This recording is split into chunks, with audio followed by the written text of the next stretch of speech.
ਚਾਕਰਾਂ ਪਾਖਾਕ। ਨਾਨਕ ਬੁਗੋਇਦ ਜਨ ਤੁਰਾ, ਤੇਰੇ ਚਾਕਰਾਂ ਪਾਖਾਕ।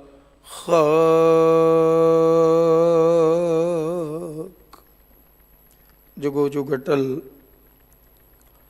ਚਵਰ ਛਤਰ ਤਖਤ ਦੇ ਮਾਲਕ ਸਤਿਗੁਰੂ, ਗਿਆਨ ਦੀ ਮੂਰਤ, ਗੁਣਾਂ ਦੀ ਭੰਡਾਰ, ਸ਼ਬਦ ਅਵਤਾਰ, ਸ਼ਬਦ ਗੁਰਪੀਰਾ, ਸ਼੍ਰੀ ਗੁਰੂ ਗ੍ਰੰਥ ਸਾਹਿਬ ਪਾਤਸ਼ਾਹ ਮਹਾਰਾਜ, ਹਜ਼ੂਰ ਦੇ ਸਨਮੁਖ ਉਚੇਚੇ ਤੌਰ ਤੇ ਬਾਲਾ ਪ੍ਰੀਤਮ ਅਸ਼ਟੰਬਲ ਵੀਰਾ ਪਾਤਸ਼ਾਹ, ਧੰਨ ਧੰਨ ਧੰਨ ਸ਼੍ਰੀ ਗੁਰੂ ਹਰਿਕ੍ਰਿਸ਼ਨ ਸਾਹਿਬ ਮਹਾਰਾਜ ਜੀ ਦੇ ਮੁਬਾਰਕ ਮੁਕੱਦਸ ਚਰਨ ਛੋਹ ਪ੍ਰਾਪਤ ਪਾਵਨ ਅਸਥਾਨ ਗੁਰਦੁਆਰਾ ਬੰਗਲਾ ਸਾਹਿਬ ਵਿਖੇ ਅੰਮ੍ਰਿਤ ਵੇਲੇ ਤੋਂ ਸਜੇ ਹੋਏ ਦੀਵਾਨਾਂ ਦੀ ਹਾਜ਼ਰੀ ਭਰਦੇ ਹਾਂ। ਅੰਮ੍ਰਿਤ ਬਾਣੀ ਆਸਾਕੀ ਵਾਰ ਦੇ ਕੀਰਤਨ, ਸ਼ਬਦ ਕੀਰਤਨ, ਗੁਰੂ ਕੇ ਕੀਰਤਨੀਆਂ ਪਾਸੋਂ ਸਰਵਣ ਕਰ ਰਹੇ ਵਡਭਾਗੀ ਸਤਸੰਗੀ ਜਨੋ, ਹਾਜ਼ਰੀਆਂ ਭਰੀਆਂ ਹਨ। ਮਾਲਕ ਦਾ ਅਪਾਰ ਅਪਾਰ ਤਰਸ ਹੈ, ਕਿਉਂਕਿ ਕਰਤੇ ਦੀ ਕਿਰਪਾ ਤੋਂ ਬਿਨਾ ਗੁਰੂ ਘਰ, ਗੁਰੂ ਦਰ ਦੀ ਹਾਜ਼ਰੀ ਨਹੀਂ ਭਰੀ ਜਾ ਸਕਦੀ। ਇਹ ਗੁਰੂ ਕਾ ਬਚਨ ਹੈ, ਗੁਰੂ ਕਾ ਫੈਸਲਾ ਹੈ, ਅਟਲ ਹੁਕਮ ਹੈ ਕਿ ਤਰਸ ਪਿਆ ਮਿਹਰਾਮਤ ਹੋਈ, ਸਤਿਗੁਰ ਸੱਜਣ ਮਿਲਿਆ। ਪਹਿਲੀ ਗੱਲ ਗੁਰੂ ਦੇ ਮਿਲਾਪ ਦੀ ਹੈ। ਤਰਸ ਤੋਂ ਬਿਨਾ ਜੋੜ ਨਹੀਂ, ਤਰਸ ਤੋਂ ਬਿਨਾ ਮਿਲਾਪ ਨਹੀਂ। ਫਿਰ ਆਪਾਂ ਸੁਖਮਨੀ ਸਾਹਿਬ ਪੜ੍ਹਦੇ ਹਾਂ, ਜਾ ਕੇ ਮਸਤਕ ਕਰਮ ਪ੍ਰਭ ਪਾਏ, ਸਾਧ ਸ਼ਰਨ ਨਾਨਕ ਤੇ ਆਏ। ਇਹ ਗੁਰੂ ਕੀ ਸ਼ਰਨ ਵਿੱਚ, ਗੁਰੂ ਦੀ ਗੋਦ ਵਿੱਚ, ਸਤਸੰਗਤ ਰੂਪ ਵਿੱਚ ਉਹੀ ਜਨ, ਉਹੀ ਪਿਆਰੇ ਜੁੜਨਗੇ ਜਿਨ੍ਹਾਂ ਦੇ ਉੱਤੇ ਉਹ ਆਪ ਕਿਰਪਾ ਦੀ ਨਜ਼ਰ ਕਰਦੇ ਹੈ। ਸੋ ਵਡਭਾਗੀ ਰੂਹਾਂ ਗੁਰੂ ਦਰਬਾਰ ਵਿਖੇ ਹਾਜ਼ਰੀਆਂ ਭਰ ਰਹੀਆਂ ਹਨ ਜੀ। ਕੀਰਤਨ ਉਪਰੰਤ ਆਪ ਜੀਆਂ ਨੇ ਪਾਵਨ ਅਸਥਾਨ ਤੇ ਚੱਲ ਰਹੀ ਗੁਰਸ਼ਬਦ ਬਾਣੀ ਦੀ ਵਿਚਾਰ, ਅੱਜ ਜੋ ਵਿਚਾਰ ਵਾਸਤੇ ਗੁਰੂ ਬਾਬਾ ਜੀ ਦਾ ਹੁਕਮ ਹੈ, ਸਤਿਗੁਰਾਂ ਦਾ ਉਪਦੇਸ਼ ਹੈ, ਉਸ ਦਾ ਮੂਲ ਪਾਠ ਗੁਰੂ ਕੇ ਵਜ਼ੀਰ ਸਾਹਿਬ ਭਾਈ ਰਘਬੀਰ ਸਿੰਘ ਜੀ ਪਾਸੋਂ ਬੜੇ ਪਿਆਰ ਨਾਲ ਸਰਵਣ ਕੀਤਾ ਹੈ। ਆਓ ਅੱਜ ਦੇ ਇਸ ਪਾਵਨ ਹੁਕਮ ਵਿੱਚ ਸਤਿਗੁਰੂ ਪਿਤਾ ਜੀ ਸਾਨੂੰ ਕੀ ਉਪਦੇਸ਼ ਦ੍ਰਿੜਾ ਰਹੇ ਹਨ, ਕੀ ਸਾਡੇ ਤੇ ਤਰਸ ਕਰਦਿਆਂ ਆਪਣੀ ਰਹਿਮਤ, ਆਪਣੀ ਬਖਸ਼ਿਸ਼, ਆਪਣੀ ਕਿਰਪਾ ਕਰਨਾ ਚਾਹੁੰਦੇ ਹੈ, ਉਸ ਨੂੰ ਜਾਣਨ ਦਾ ਯਤਨ ਕਰਨਾ ਹੈ। ਗੁਰੂ ਪਿਤਾ ਕਿਰਪਾ ਕਰ ਸੇਵਾ ਲੈਣ ਜੀ। ਆਓ ਪਾਵਨ ਸ਼ਬਦ ਦੀ ਵਿਚਾਰ ਨਾਲ ਜੁੜੀਏ। ਵਿਚਾਰ ਦੀ ਸਾਂਝ ਤੋਂ ਪਹਿਲੋਂ ਮਨੋਬਿਰਤੀਆਂ ਕਰੋ ਇਕਾਗਰ, ਲਗਾਓ ਗੁਰੂ ਚਰਨਾਂ ਵਿੱਚ ਹਾਜ਼ਰੀ ਤੇ ਗੁਰੂ ਫਤਿਹ ਦੀ ਪ੍ਰਵਾਨਗੀ ਬਖਸ਼ੋ, ਕੋਈ ਰਸਨਾ ਵਾਂਝੀ ਨਾ ਰਵੇ ਜੀ। ਵਾਹਿਗੁਰੂ ਜੀ ਕਾ ਖਾਲਸਾ, ਵਾਹਿਗੁਰੂ ਜੀ ਕੀ ਫਤਿਹ। ਪਾਵਨ ਬਚਨ ਰਾਗ ਗੌੜੀ ਵਿੱਚ ਧੰਨ ਸਤਿਗੁਰੂ ਗੁਰੂ ਅਰਜਨ ਸਾਹਿਬ ਪਾਤਸ਼ਾਹ ਮਹਾਰਾਜ ਜੀ ਦੇ ਮੁਬਾਰਕ ਮੁਖਾਰਬਿੰਦ ਚੋਂ ਉਚਾਰਨ ਹੋਇਆ ਕਲਾਮ ਹੈ। ਸ਼੍ਰੀ ਗੁਰੂ ਗ੍ਰੰਥ ਸਾਹਿਬ ਜੀ ਦੇ ਪਾਵਨ ਅੰਕ 237 ਉੱਤੇ ਸ਼ੁਭਾਇਮਾਨ ਹੈ। ਅਸ਼ਟਪਦੀਆਂ ਦੇ ਸਿਰਲੇਖ ਵਿੱਚ ਇਹ ਬਚਨ ਦਰਜ ਹਨ, ਕਿਉਂਕਿ ਸ਼੍ਰੀ ਗੁਰੂ ਗ੍ਰੰਥ ਸਾਹਿਬ ਜੀ ਦੀ ਬਾਣੀ ਵਿੱਚ ਸ਼ਬਦਾਂ ਦੇ ਕਾਵਿ ਰੂਪ ਵਿੱਚ ਕਈ ਆਕਾਰ ਗੁਰੂ ਬਾਬਾ ਜੀ ਨੇ ਵਰਤੇ ਹੈ। ਕਿਉਂਕਿ ਕਾਵਿ ਰੂਪ ਵਿੱਚ ਬਾਣੀ ਸਾਰੀ ਦਰਜ ਹੈ, ਰਾਗ ਤੇ ਤਾਲ ਬੰਦਸ਼ ਵਿੱਚ ਹੈ, ਤੇ ਇਹਨਾਂ ਦੀ ਬਣਤਰ ਵੀ ਗੁਰੂ ਪਾਤਸ਼ਾਹ ਨੇ ਵੱਖ-ਵੱਖ ਰੂਪਾਂ ਵਿੱਚ, ਜਿਵੇਂ ਸਮੇਂ ਦੇ ਆਧਾਰ ਤੇ ਰਾਗਾਂ ਦੀ ਗਾਇਨ ਦੀ ਰੀਤ ਵੱਖਰੀ ਹੈ, ਸ਼ਬਦਾਂ ਦੇ ਆਕਾਰ ਦੇ ਆਧਾਰ ਤੇ ਤਾਲ ਬੰਦਸ਼ ਵੱਖਰੀ ਹੈ, ਤਾਲਾਂ ਦੀ ਵਰਤੋਂ ਪੜਤਾਲ ਵੀ ਗੁਰੂ ਸਾਹਿਬ ਨੇ ਦਰਜ ਕੀਤੀ। ਸੋ ਇਹ ਸ਼ਬਦਾਂ ਦੇ ਆਕਾਰ ਬਾਰੇ ਬਾਬਾ ਜੀ ਨੇ ਬੜੀ ਵਿਲੱਖਣਤਾ ਰੱਖੀ ਹੈ। ਉਸ ਦੇ ਵਿੱਚ ਹੀ ਅੱਜ ਦਾ ਮੁਬਾਰਕ ਬਚਨ ਅਸ਼ਟਪਦੀ, 8 ਪਦਿਆਂ ਦਾ ਸ਼ਬਦ ਹੈ। ਇਸ ਵਿੱਚ 2 ਪਦੇ ਤੋਂ ਆਰੰਭ ਹੁੰਦੇ ਨੇ, 2 ਪਦੇ, 30 ਪਦੇ, 4 ਪਦੇ, 5 ਪਦੇ, ਛੰਤ ਵੀ ਨੇ, ਅਸ਼ਟਪਦੀਆਂ ਵੀ ਨੇ, ਤੇ ਮਾਰੂ ਰਾਗ ਵਿੱਚ ਸੋਲੇ ਵੀ ਗੁਰੂ ਪਾਤਸ਼ਾਹ ਨੇ ਦਰਜ ਕੀਤੇ ਆ। ਭਾਵੇਂ ਸ਼ਬਦਾਂ ਦੇ ਅੰਦਰ ਜਦੋਂ ਅਸੀਂ ਦੀਦਾਰ ਪਰਸਦੇ ਹਾਂ, ਬਾਣੀ ਦੇ ਪਾਠ ਸਾਹਿਬ ਕਰਦੇ ਹਾਂ, ਤੇ ਸ਼ਬਦ ਦੇ ਆਕਾਰ ਵਿੱਚ 30 ਤੋਂ ਵੱਧ ਵੀ ਬੰਦ ਇਕੱਠੇ ਹੈ, ਪਰ ਸਰਲੇਖ ਪਾਤਸ਼ਾਹ ਨੇ ਜੋ ਵਰਤੇ ਹੈ, ਜੋ ਗੁਰੂ ਪਾਤਸ਼ਾਹ ਨੇ ਸ਼ਬਦ ਦੀ ਬਣਤਰ ਨੂੰ ਇੱਕ ਤਰਤੀਬ ਵਿੱਚ ਪਰੋਇਆ ਹੈ, ਉਹ ਸਰਲੇਖ ਉਹੀ ਗਿਣਿਆ ਜਾਂਦਾ ਹੈ ਜੇ ਉੱਪਰ ਗੁਰੂ ਸਾਹਿਬ ਨੇ ਉਸ ਦੇ ਹਿਦਾਇਤ ਲਿਖੀ ਹੈ, ਜੋ ਹੈਡਿੰਗ ਲਿਖਿਆ, ਟਾਈਟਲ ਲਿਖਿਆ।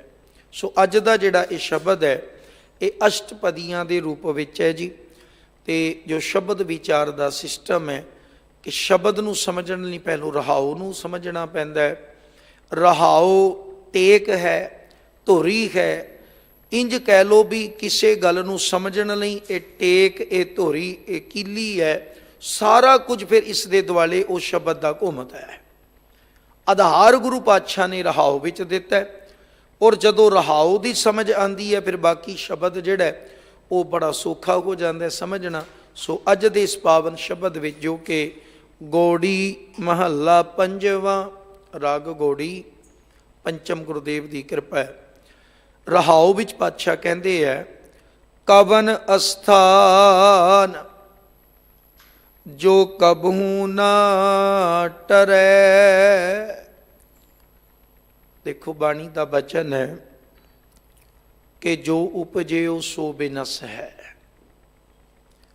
ਜੋ ਆਇਆ, ਜੋ ਦਿਸਦਾ ਇਹ ਨਾਸ਼ ਹੋਣਾ ਹੈ। ਹਰ ਸ਼ੈ ਨੇ ਇੱਥੋਂ ਮੁੱਕ ਕੇ ਚਲੇ ਜਾਣਾ ਹੈ। ਬਾਬਾ ਜੀ ਨੇ ਤੇ ਇੱਥੋਂ ਤੱਕ ਕਿਹਾ ਨਾ, ਦਿਨ ਤੇ ਪਹਿਰ, ਪਹਿਰ ਤੇ ਘਰੀਆਂ, ਆਬ ਘਟੈ ਤਨ ਛੀਜੈ, ਕਾਲ ਅਹੇਰੀ ਫਿਰੈ ਬਦਿਕ, ਜੋ ਕਹੋ ਕਵਨ ਬਿਦ ਕੀਜੈ, ਸੋ ਦਿਨ ਆਵਨ ਲਾਗਾ। ਭਾਵ ਹਰ ਸ਼ੈ ਨੇ ਤਬਦੀਲ ਹੋਣਾ ਹੈ, ਆਕਾਰ ਬਦਲਦਾ ਹੈ। ਬੱਚਾ ਜੋ ਜੰਮਦਾ ਹੈ, ਜੋ ਉਸ ਵੇਲੇ ਹੈ ਉਹ 10 ਦਾ ਨਹੀਂ ਹੈ, 10 ਵੀ ਜੋ ਹੈ ਉਹ 20 ਦਾ ਨਹੀਂ ਹੈ, ਜੋ 20 ਸਾਲਾਂ ਦਾ ਹੈ ਉਹ 50 ਦਾ ਨਹੀਂ ਹੈ, ਜੋ 50 ਸਾਲਾਂ ਨੂੰ ਹੈ ਉਹ 70 ਸਾਲ ਨੂੰ ਨਹੀਂ ਰਹਿੰਦਾ। ਆਕਾਰ ਵੀ ਬਦਲਦਾ ਹੈ, ਖਿਆਲ ਬਦਲਦੇ ਨੇ, ਸਰੀਰ ਦਾ ਤਾਣ ਬਲ ਬਦਲਦਾ ਹੈ। ਬਾਹਰਲੀ ਦਿੱਖ ਲੈ ਲਓ, ਜਦੋਂ ਬੀਜ ਜ਼ਮੀਨ ਵਿੱਚੋਂ ਪੁੰਗਰਨਾ ਸ਼ੁਰੂ ਹੁੰਦਾ ਹੈ, ਉਹ ਇੱਕ ਛੋਟਾ ਜਿਹਾ ਕੋਮਲ ਜਿਹਾ ਅੰਕੁਰ ਫੁੱਟਦਾ ਹੈ, ਉਸ ਤੋਂ ਬਾਅਦ ਇੱਕ ਬਹੁਤ ਛੋਟਾ ਜਿਹਾ ਉਸ ਦਾ ਪੌਦਾ ਬਣਦਾ ਹੈ। ਪੌਦੇ ਦਾ ਆਕਾਰ ਵੱਡਾ ਹੁੰਦਾ, ਉਹ ਦਰਖਤ ਦੀ ਸ਼ਕਲ ਲੈ ਲੈਂਦਾ ਹੈ। ਉਹ ਪਤਝੜ ਹੁੰਦਾ ਹੈ, ਉਸ 'ਤੇ ਫਿਰ ਹਰਿਆਵਲ ਆਉਂਦਾ ਹੈ, ਉਸ 'ਤੇ ਸਮੇਂ ਨਾਲ ਫੁੱਲ ਆਉਂਦੇ ਨੇ, ਸਮੇਂ ਨਾਲ ਫਲ ਬਦਲ ਜਾਂਦੇ ਨੇ, ਸਮੇਂ ਨਾਲ ਫਲ ਵੀ ਡਿੱਗ ਜਾਂਦੇ ਨੇ, ਉਹ ਫਿਰ ਉਸੇ ਤਰ੍ਹਾਂ ਹੋ ਜਾਂਦਾ ਹੈ। ਹਰ ਸ਼ੈ ਦਾ ਬਦਲਾਵ ਹੈ। ਜੋ ਪਹਿਲੋਂ ਸੀ ਉਹ ਅੱਜ ਨਹੀਂ, ਜੋ ਅੱਜ ਹੈ ਉਹ ਭਲਕ ਨਹੀਂ ਰਹਿਣਾ। ਸੋ ਗੁਰਦੇਵ ਨੇ ਇਸ ਗੱਲ ਨੂੰ ਦ੍ਰਿੜਾਣਾ ਕੀਤਾ ਬਾਣੀ ਵਿੱਚ ਕਿ ਜੋ ਉਪਜਿਓ ਸੋ ਬਿਨਸ ਹੈ। ਹਰ ਸ਼ੈ ਨਾਸ਼ਵਾਨ ਹੈ। ਤੇ ਅੱਜ ਦੇ ਸ਼ਬਦ ਵਿੱਚ ਨਾ ਗੁਰੂ ਸਾਹਿਬ ਨੇ ਧਾਰਮਿਕ ਪੱਖ, ਰਾਜਨੀਤਿਕ ਪਹਿਲੂ, ਧਰਮ ਦੇ ਕਰਮ, ਧਾਰਮਿਕ ਗ੍ਰੰਥਾਂ ਦੀ ਪੁਰੀਆਂ ਦੀ, ਸਾਰਿਆਂ ਦੀ ਉਦਾਹਰਨ ਦਿੱਤੀ ਹੈ, ਸਾਰਿਆਂ ਦੇ ਹਵਾਲੇ ਦਿੱਤੇ ਨੇ ਵੀ ਨਾਸ਼ਵਾਨ ਨੇ। ਫਿਰ ਰਹਾਉ ਵਿੱਚ ਸ਼ਬਦ ਵਰਤਦੇ, ਸਵਾਲੀਆ ਗੱਲ ਹੈ।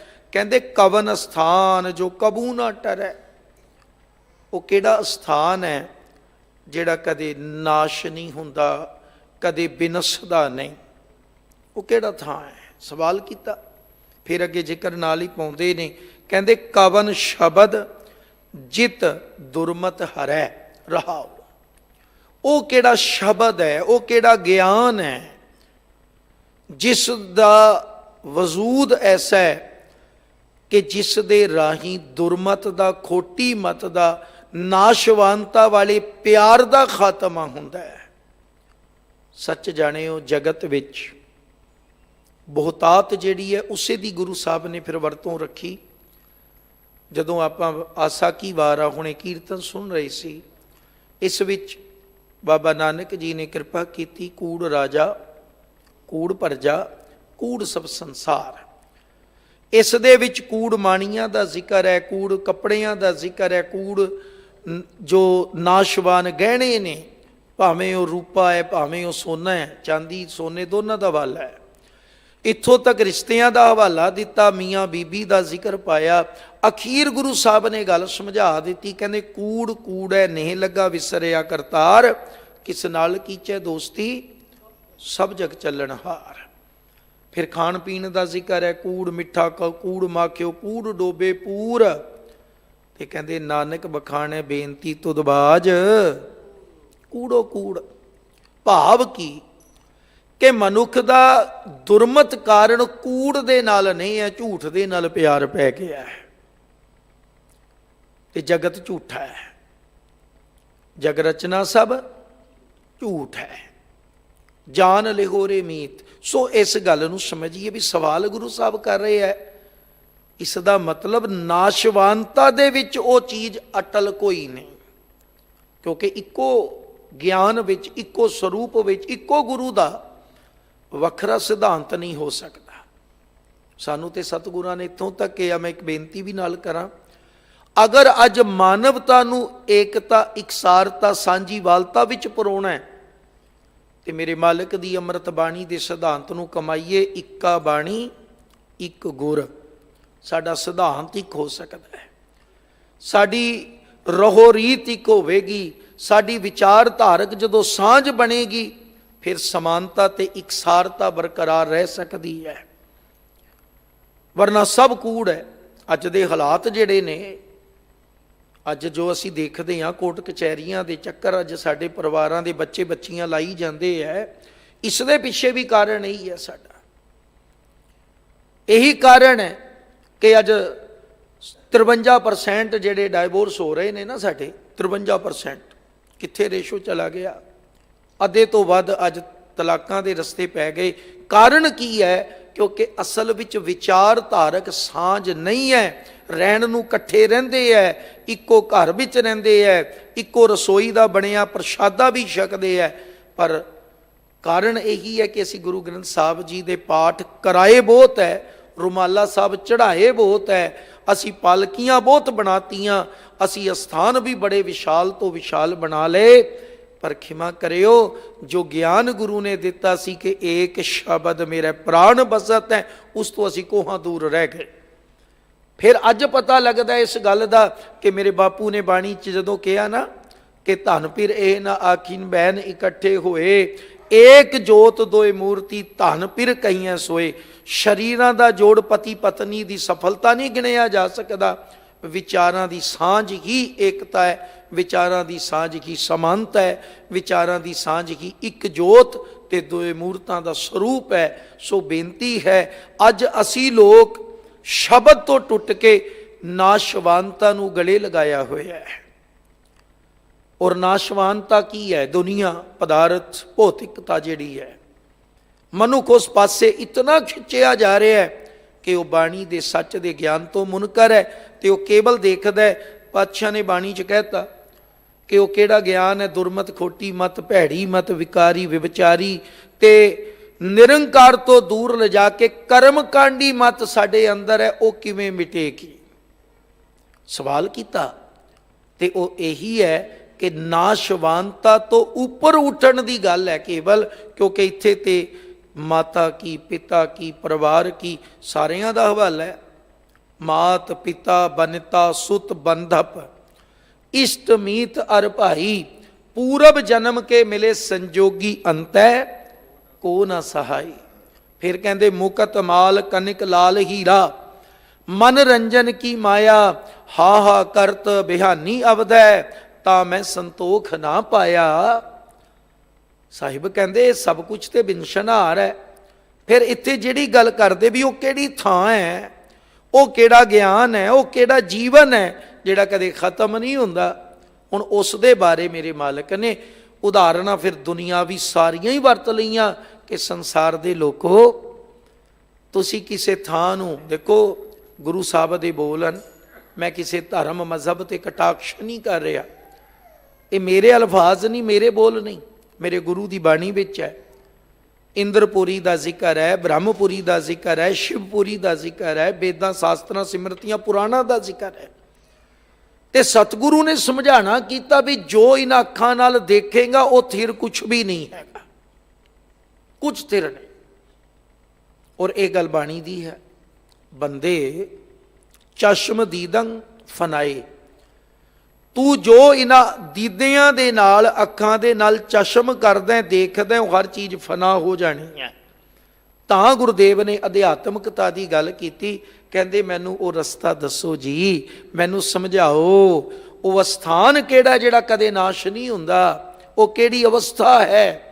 ਤੇ ਨਾਲ ਹੀ ਗੱਲ ਕੀਤੀ ਉਹ ਕਿਹੜਾ ਗਿਆਨ ਹੈ ਜਿਸ ਦੇ ਰਾਹੀਂ ਮੇਰੀ ਦੁਰਮਤ ਖਤਮ ਹੋਵੇਗੀ। ਉਹ ਸ਼ਬਦ ਹੈ, ਉਹ ਗੁਰੂ ਦਾ ਹੁਕਮ ਹੈ। ਆ ਹੁਣੇ ਮੰਗਲਾਚਰਨ ਵਿੱਚ ਭਾਈ ਸਾਹਿਬ ਨੇ ਪੜ੍ਹਿਆ ਸੀ ਨਾ ਕਿ ਬਾਣੀ ਗੁਰੂ, ਗੁਰੂ ਹੈ ਬਾਣੀ। ਆਪਾਂ ਰੋਜ਼ ਪੜ੍ਹਦੇ ਹਾਂ ਸਤਿਗੁਰੂ ਬਿਨਾ ਹੋਰ ਕੱਚੀ ਹੈ ਬਾਣੀ, ਬਾਣੀ ਤਾਂ ਕੱਚੀ ਸਤਿਗੁਰੂ ਬਾਝੋਂ ਹੋਰ ਕੱਚੀ ਬਾਣੀ। ਕਹਿੰਦੇ ਕੱਚੇ ਸੁਣਦੇ ਕੱਚੇ, ਕੱਚੀ ਆਖ ਵਖਾਣੀ, ਹਰ ਹਰ ਨਿਤ ਕਰਹਿ ਰਸਨਾ, ਕਹਿਆ ਕਿਛੂ ਨਾ ਜਾਣੀ, ਚਿਤ ਜਿਨ ਕਾ ਹਿਰ ਲਿਆ ਮਾਇਆ, ਬੋਲਨ ਪੈ ਰਵਾੜੀ। ਕਹਿ ਨਾਨਕ ਸਤਿਗੁਰੂ ਬਾਝੋਂ ਹੋਰ ਕੱਚੀ ਬਾਣੀ। ਜਿਹੜਾ ਦੁਨੀਆ ਦਾ ਗਿਆਨ ਹੈ, ਸ਼ਬਦ ਹੈ, ਇਸ ਵਿੱਚ ਬਦਲਾਵ ਵੀ ਆਉਂਦਾ ਹੈ, ਇਸ ਨੂੰ ਚੈਲੰਜ ਕੀਤਾ ਜਾਂਦਾ ਹੈ। ਔਰ ਦੇਖੋ ਦੋ ਯੋਧੇ ਸੂਰਮੇ ਲੜਦੇ ਹੋਣ ਨਾ, ਇੱਕ ਮਰ ਜਾਂਦਾ ਹੈ ਤੇ ਲੜਾਈ ਮੁੱਕ ਜਾਂਦੀ ਹੈ। ਦੋ ਬੰਦੇ ਲੜਦੇ ਹੋਣ, ਇੱਕ ਦੀ ਮੌਤ ਹੋ ਜਾਏ, ਲੜਾਈ ਖਤਮ। ਪਰ ਇਹ ਜਿਹੜੀ ਸਾਹਿਤ ਦੀ ਲੜਾਈ ਹੈ ਨਾ, ਇਹ ਸੈਂਕੜੇ ਸਾਲ ਪਹਿਲੋਂ ਲਿਖੇ ਹੋਏ ਬੋਲ ਲਿਖਣ ਵਾਲੇ ਦੀ ਮੌਤ ਹਜ਼ਾਰਾਂ ਵਰੇ ਪਹਿਲਾਂ ਦੀ ਹੋਵੇ, ਕੋਈ ਹਜ਼ਾਰਾਂ ਸਾਲ ਪੁਰਾਣਾ ਗੱਲ ਹੈ, ਤੇ ਅੱਜ ਵੀ ਬੰਦਾ ਉਸ ਨੂੰ ਚੈਲੰਜ ਕਰਕੇ ਲੜਾਈ ਖੜੀ ਕਰਦਾ ਵੀ ਜੋ ਉਦੋਂ ਲਿਖਿਆ ਉਹ ਗਲਤ ਹੈ, ਇਹ ਸੱਚ ਹੈ। ਲੇਕਿਨ ਧੰਨ ਸ਼੍ਰੀ ਗੁਰੂ ਗ੍ਰੰਥ ਸਾਹਿਬ ਮਹਾਰਾਜ, ਮੇਰੇ ਦਾਤੇ ਦੀ ਬਾਣੀ,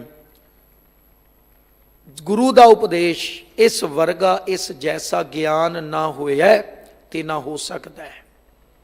ਤਾਂ ਹੀ ਸਤਿਗੁਰਾਂ ਨੇ ਇਸ ਬਾਰੇ ਕਿਹਾ ਕਿ ਮੈਂ ਨਹੀਂ ਕਹਿ ਰਿਹਾ, ਜੈਸੀ ਮੈਂ ਆਵੈ ਖਸਮ ਕੀ ਬਾਣੀ। ਸਾਹਿਬ ਕਹਿੰਦੇ ਮੈਂ ਨਹੀਂ ਕਹਿ ਰਿਹਾ ਭਾਈ, ਅਸਲ ਵਿੱਚ ਇਹ ਵਾਹ ਵਾਹ ਬਾਣੀ ਨਿਰੰਕਾਰ ਹੈ, ਤਿਸ ਜੇਵੜ ਅਵਰ ਨਾ ਕੋਏ। ਸੋ ਇਹ ਸਵਾਲ ਜਿਹੜਾ ਹੈ ਇਹ ਵੀ ਅਦੁੱਤੀ ਸਵਾਲ ਸੀ। ਫਿਰ ਜਵਾਬ ਵੀ ਖੈਰ ਇਸ ਵਿੱਚ ਹੀ ਦੇਣਾ ਬਾਬਾ ਜੀ ਨੇ, ਪਹਿਲੇ ਬੰਦ ਵਿੱਚ ਫਿਰ ਯਾਦ ਕਰਾਉਂਦੇ। ਦੇਖੋ ਕਹਿੰਦੇ ਨੇ ਪ੍ਰਥਮੇ ਗਰਭ ਵਾਸਤੇ ਟਰਿਆ।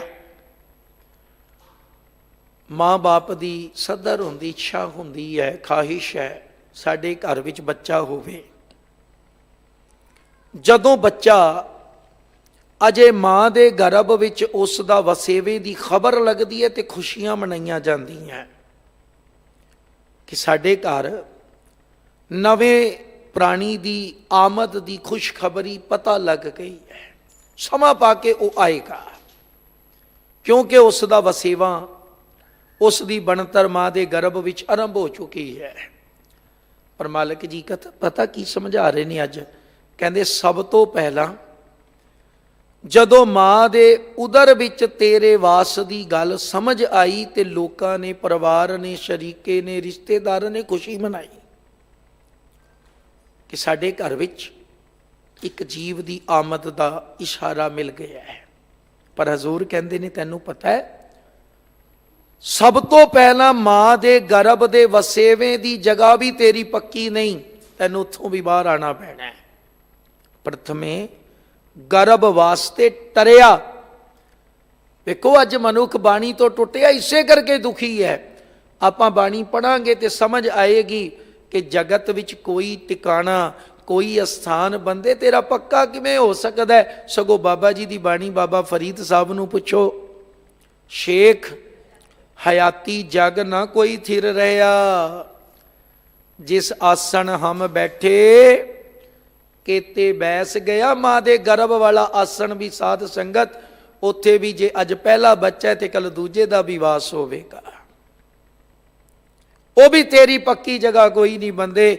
ਪ੍ਰਥਮੇ ਗਰਭ ਵਾਸ ਤੇ ਟਰਿਆ, ਵਿੱਚੋਂ ਗਰਭ ਹੈ ਨਿਕਲ ਆਇਆ, ਹਜ਼ੂਰ ਦਾ ਬੱਚਾ ਨੇ ਬਾਣੀ ਵਿੱਚ। ਫਿਰ ਕਹਿੰਦੇ ਨੇ ਜਦੋਂ ਦੁਨੀਆ ਵਿੱਚ ਆ ਗਿਆ, ਇੱਥੇ ਵੀ ਝੂਠੇ ਲਾਡ ਲਡਾਉਣ ਵਾਲੇ ਬਹੁਤ ਨੇ।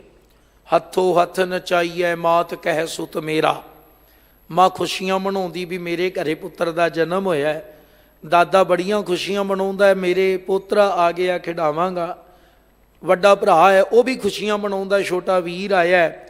ਪਰ ਇੱਥੇ ਇੱਕ ਥੋੜ੍ਹੀ ਜਿਹੀ ਬੇਨਤੀ ਕਰਦੇ ਹਾਂ, ਤਵੱਜੋ ਦੇਣਾ। ਧੰਨ ਸ੍ਰੀ ਗੁਰੂ ਅਰਜੁਨ ਦੇਵ ਪਾਤਸ਼ਾਹ ਮਹਾਰਾਜ ਜੀ ਦੇ ਗ੍ਰਹਿ ਵਿਖੇ ਜਦੋਂ ਧੰਨ ਸਤਿਗੁਰੂ ਗੁਰੂ ਹਰਗੋਬਿੰਦ ਸਾਹਿਬ ਪਾਤਸ਼ਾਹ ਦੀ ਆਮਦ ਹੋਈ ਸੀ ਨਾ, ਤੇ ਮੇਰੇ ਦਾਤੇ ਨੇ ਇਹ ਬੋਲ ਨਹੀਂ ਸਨ ਕਹੇ ਵੀ ਮੇਰੇ ਘਰ ਪੁੱਤਰ ਆਇਆ ਹੈ, ਮੇਰਾ ਪੁੱਤਰ ਹੈ, ਮੇਰਾ ਬੇਟਾ ਹੈ। ਉੱਥੇ ਅਲਫਾਜ਼ ਕੁਝ ਹੋਰ ਸਨ। ਉਨਤੇ ਬਚਨ ਸਨ, ਜੰਮਿਆ ਪੂਤ ਭਗਤ ਗੋਬਿੰਦ ਕਾ। ਉੱਥੇ ਬੋਲ ਸਨ, ਗੁਰ ਨਾਨਕ ਤੁਠਾ ਕੀਨੀ ਦਾਤ। ਉੱਥੇ ਬਚਨ ਸਨ, ਮੇਰੇ ਬਾਬੇ ਨਾਨਕ ਨੇ ਤਰੁੱਟ ਕੇ ਮੇਰੇ ਤੇ ਕਿਰਪਾ ਕੀਤੀ, ਮੇਰਾ ਸਤਿਗੁਰੂ ਪ੍ਰਸੰਨ ਹੋਇਆ ਤੇ ਦਾਤ ਬਖਸ਼ਿਸ਼ ਕੀਤੀ ਹੈ। ਹੁਣ ਜਿੱਥੇ ਬੱਚੇ ਦੇ ਕੰਨਾਂ ਵਿੱਚ ਪਹਿਲੀ ਆਵਾਜ਼ ਹੀ ਇਹ ਪਏਗੀ ਕਿ ਮੇਰਾ ਨਹੀਂ ਹੈ, ਇਹ ਰੱਬੀ ਦਾਤ ਹੈ, ਇਹ ਰੱਬ ਦਾ ਹੈ, ਤੇ ਉਹ ਫਿਰ ਰੱਬ ਵੱਲ ਤੁਰੇਗਾ। ਤੇ ਜਦੋਂ ਜੰਮਦਿਆਂ ਹੀ ਆਵਾਜ਼ ਪੈਂਦੀ ਹੈ ਮੇਰਾ ਪੁੱਤ, ਮੇਰਾ ਪੋਤਰਾ, ਮੇਰਾ ਭਰਾ, ਮੇਰਾ ਭਤੀਜਾ, ਉਹ ਮੇਰਾ ਮੇਰਾ ਹੀ ਜਪਦਾ ਫਿਰ ਸਾਰੀ ਜ਼ਿੰਦਗੀ। ਕਿਉਂਕਿ ਪੁਰਾਣਾ ਸਮਾਂ ਹੁੰਦਾ ਸੀ, ਸਿਆਣੇ ਕਹਿੰਦੇ ਸਨ ਵੀ ਬੱਚੇ ਦੇ ਕੰਨੀ ਗੁੜਤੀ ਪਾਇਓ, ਜੰਮਦਿਆਂ ਹੀ ਨਾ, ਸੁਣਦਾ ਨਹੀਂ, ਸਮਝ ਤੋਂ ਬਾਹਰ ਹੈ, ਪਰ ਕੰਨਾਂ ਵਿੱਚ ਆਵਾਜ਼ ਉਸ ਦੇ ਕੋਈ ਰੱਬੀ ਪਵੇ ਤੇ ਇਹ ਵੀ ਇੱਕ ਬਿਫਿਰਤ ਹੁੰਦੀ ਸੀ। ਹੁਣ ਤੇ ਖੈਰ ਪਤਾ ਹੀ ਨਹੀਂ, ਹੁਣ ਤੇ ਜੰਮਣ ਦੀ ਕਿਆ ਗੱਲ ਕਰੀਏ ਗੁਰੂ ਪਿਆਰਿਓ। ਮੈਂ ਖਿਮਾ ਮੰਗ ਕੇ ਬੇਨਤੀ ਕਰਦੇ ਹਾਂ, ਅੱਜ ਤੇ ਬੱਚੇ ਨੂੰ ਹੋਸ਼ ਸੰਭਾਲਣ ਤੋਂ ਬਾਅਦ ਵੀ ਬੜੇ ਚਿਰ ਤੱਕ ਨਹੀਂ ਪਤਾ ਹੁੰਦਾ ਮੇਰੀ ਅਸਲ ਮਾਂ ਕਿਹੜੀ ਹੈ।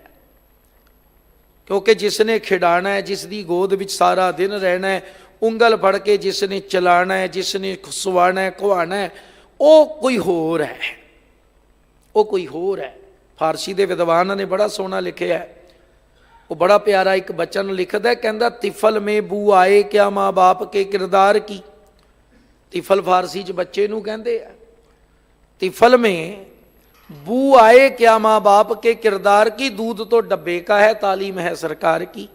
ਫਿਰ ਕਹਿੰਦੇ ਆ ਜੀ ਖਾਲਸਾ ਨਹੀਂ ਬਣਿਆ ਸਾਡਾ ਪੁੱਤ, ਸਾਡੀ ਕੁਲ ਤੋਂ, ਸਾਡੇ ਪਰਿਵਾਰ ਤੋਂ ਰਸਤੇ ਬਦਲ ਕੇ ਤੁਰਦਾ। ਤੁਰਨਾ ਉਸ ਨੇ, ਤੁਸੀਂ ਜਦੋਂ ਵਕਤ ਸੀ ਉਦੋਂ ਤੇ ਬੀਜਿਆ ਨਹੀਂ ਨਾ ਆਪਣਾ ਪਰਿਵਾਰ ਦਾ, ਆਪਣੇ ਪਰਿਵਾਰ ਦਾ, ਪੰਥ ਦਾ, ਸੱਚ ਦਾ ਪੈਗਾਮ ਜਿਹੜਾ ਬੀਜ ਪਾਣਾ ਸੀ ਅੰਦਰ, ਉਹ ਪਾਇਆ ਕੋਈ ਨਹੀਂ। ਸੋ ਖੈਰ ਗੱਲ ਕਰ ਰਹੇ ਹਾਂ ਵੀ ਜਦੋਂ ਮਾਂ ਦੇ ਗਰਭ ਚੋਂ ਦੁਨੀਆ ਵਿੱਚ ਆਇਆ, ਪਰਵਰਿਸ਼ ਆਰੰਭ ਹੋ ਗਈ। ਮੈਂ ਮੇਰੀ ਦੁਨੀਆ ਦੇ ਪਦਾਰਥਾਂ ਦੇ ਮੋਹ ਵਿੱਚ ਉਸ ਨੂੰ ਵੀ ਅਸੀਂ ਲਪੇਟ ਕੇ ਰੱਖ ਦਿੱਤਾ, ਔਰ ਉਹ ਇਤਨਾ ਕੁ ਲਿਬੜਿਆ। ਜਦੋਂ ਵੱਡਾ ਹੋਇਆ, ਜਦੋਂ ਉਸ ਦਾ ਗ੍ਰਸਤ ਜੀਵਨ ਆਰੰਭ ਹੋਇਆ, ਤੇ ਮੇਰੇ ਮਾਲਕ ਜੀ ਕਹਿੰਦੇ ਪੁੱਤਰ ਕਲਤਰ ਕੁਟੁੰਬ ਸੰਗ ਜੁੜਿਆ। ਉਹ ਮਾਤਾ ਦੇ ਉਦਰ ਤੋਂ ਆ ਕੇ ਪਰਵਰਿਸ਼ ਹੋਈ, ਤੇ ਉਹ ਫਿਰ ਆਪਣੇ ਪੁੱਤਰਾਂ ਦੇ, ਇਸਤਰੀ ਦੇ, ਕੁਟੁੰਬ ਪਰਿਵਾਰ ਦੇ ਸੰਗ ਪਿਆਰ ਵਿੱਚ ਜੁੜ ਕੇ ਰਹਿ ਗਿਆ। ਕੂੜ ਦੇ ਨਾਲ ਹੀ ਰਿਸ਼ਤਾ ਬਣ ਗਿਆ। ਹੋਇਆ ਕੀ ਸੀ, ਵਿੱਚੋਂ ਗਰਭੈ ਨਿਕਲ ਆਇਆ, ਖਸਮ ਵਿਸਾਰ ਦੁਨੀ ਚਿਤ ਲਾਇਆ। ਹਜ਼ੂਰ ਕਹਿੰਦੇ ਨੇ ਵਾਹਿਗੁਰੂ ਤੇ ਭੁੱਲ ਗਿਆ ਨਾ, ਜਦ ਕਿ ਸਤਿਗੁਰੂ ਨੇ ਸ਼ਬਦ ਰਾਹੀਂ ਗਿਆਨ ਦਿੱਤਾ ਸਾਨੂੰ ਬਾਣੀ ਵਿੱਚ। ਮਾਲਕ ਕਹਿੰਦੇ ਆ ਜਿਤਨਾ ਕੁ ਨਾਮ ਇਹ ਮਾਂ ਦੇ ਗਰਭ ਵਿੱਚ ਜਪਦਾ ਹੈ ਨਾ, ਇੱਥੇ ਆਂਦਿਆਂ ਭੁੱਲ ਜਾਂਦਾ ਹੈ। ਤਾਂ ਹੀ ਗੁਰੂ ਨੇ ਕਿਰਪਾ ਕੀਤੀ, ਉਹ ਹਵਾਲਾ ਦਿੱਤਾ ਮੇਰੇ ਮਾਲਕ ਨੇ। ਕਹਿੰਦੇ ਕਾਹੇ ਭਈਆ ਫਿਰ ਤੋਂ ਫੂਲਿਆ ਫੂਲਿਆ, ਜਬ 10 ਮਾਸ ਉਰਦਮੁਖ ਰਹਿਤਾ 100 ਦਿਨ ਕੈਸੇ ਭੁੱਲਿਆ। ਕਹਿੰਦੇ ਜਦੋਂ 10 ਮਹੀਨੇ ਤੂੰ ਉਲਟਾ ਲਟਕੇ ਹੈ, ਤੇ ਉਸ ਦਾ ਵੀ ਹਵਾਲਾ ਹੈ। ਮੁਖ ਤਲੈ ਪੈਰ ਉਪਰੋਂ ਬਸੰਦੜੋ ਕੂ ਹੱਥੜੈ ਥਾਏ, ਨਾਨਕ ਸੋ ਧਣੀ ਕਿਉਂ ਵਿਸਾਰੀ ਹੈ, ਉਧਰੇ ਜਿਸ ਦਾ ਨਾਏ। ਜਿਸ ਦੇ ਨਾਮ ਦੀ ਬਰਕਤ ਨਾਲ ਤੇਰੀ ਉੱਥੇ ਪਰਵਰਿਸ਼ ਹੋਈ ਹੈ, ਤੇਰੀ ਬਣਤਰ ਬਣੀ ਹੈ, ਤੇਰਾ ਸੋਹਣਾ ਦਿਸਦਾ ਆਕਾਰ ਬਣਿਆ ਹੈ, ਤੇਰੇ ਸੋਹਣੇ ਅੰਗ ਰੱਬ ਨੇ ਤਿਆਰ ਕੀਤੇ ਹੈ। ਸਾਹਿਬ ਕਹਿੰਦੇ ਉਹ ਸਮਾਂ ਕਿਉਂ ਭੁੱਲ ਗਏ ਹੈ, ਤੂੰ ਯਾਦ ਕਰ ਉਸ। ਇਸ ਕਰਕੇ ਜਦੋਂ ਤੂੰ ਮਾਂ ਦੇ ਗਰਭ ਤੋਂ ਆ ਕੇ ਦੁਨੀਆ ਵਿੱਚ ਗਲਤਾਨ ਹੋਇਆ, ਤੇ ਪੁੱਤਰ ਕਲਤਰ ਕੁਟੁੰਬ ਸੰਗ ਜੁੜਿਆ, ਭੋਜਨ ਅਨੇਕ ਪ੍ਰਕਾਰ ਬਹੁ ਕਪਰੇ। ਫਿਰ ਮਰਜ਼ੀ ਦੇ ਭੋਜਨ ਖਾਣਾ ਹੈ, ਸਗੋਂ ਇਤਨਾ ਕੀ ਭੁੱਲ ਜਾਣਾ ਵੀ ਜੋ ਗੁਰੂ ਨੇ ਖਾਣ ਨੂੰ ਮਨਾ ਕੀਤਾ ਉਹ ਵੀ ਖਾਣ ਤੋਂ ਪਰਹੇਜ਼ ਨਹੀਂ ਕਰਦਾ।